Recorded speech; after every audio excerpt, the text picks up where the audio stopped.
Okay, so in the previous clip, we introduced the concept of the mole, and we started to look at carbon and magnesium atoms specifically. And what we established was that if we wanted to compare some values and compare the number of atoms that we would have within a sample, then we would have to use the mass number and measure out, in carbon's case, or carbon 12 case, 12 grams of carbon atoms, 12 grams of carbon powder, and that will give us a set number of atoms.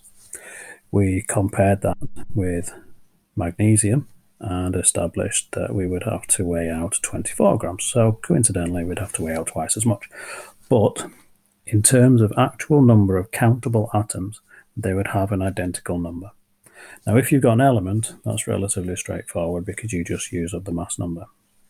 But if we were to then look at, say, a compound, so if we go to magnesium sulfide, for example, we should have a formula of MgS, how do we know how much of magnesium sulfide to weigh out so I have a comparable number of particles within that substance? So in order to do that, in terms of magnesium sulfide, what I'd have to do is look at the two individual components. So this is where we need to have confidence in formulae, valency, and subsequently, as we move forward, balancing equations as well. But magnesium is made up of a magnesium ion, magnesium 2+. We ignore the loss or gain of electrons because we know that their mass is relatively small. And we know it's got one sulfur, it'll be a sulfur ion, 2- ion, but again, we ignore the relevance of the electrons for the purposes of mass. And magnesium, as we've already established, is 24, sulfur is 32. And so what we do is we simply add those numbers together. So magnesium has a mass of 24, sulfur has a mass of 32. The combination of those two values gives us a mass for magnesium sulfide of 56 grams. So if I were to weigh out 56 grams of magnesium sulfide, that would have the same number of magnesium sulfide particles, they're ions, but in terms of magnesium sulfide entities, it would have the same number of particles within it as the 24 grams of magnesium started life as, or if we were comparing to 12 grams of carbon.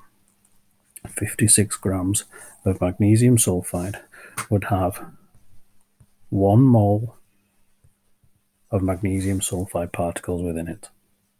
Okay, and that's very important.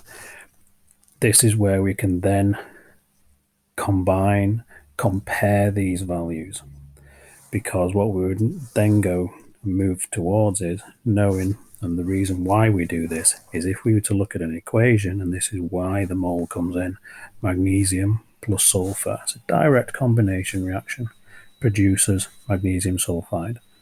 And what this is telling us from balanced equations is one of those reacts with one of those and one of those. And this is what these numbers are. This is telling us that 1 mole of magnesium will react with 1 mole of sulfur and produce 1 mole of magnesium sulfide. And this is why we have to balance equations. The numbers in a balanced equation are representing the relative ratios of the atoms, molecules, particles within an equation, and that relative ratio is the concept of the mole.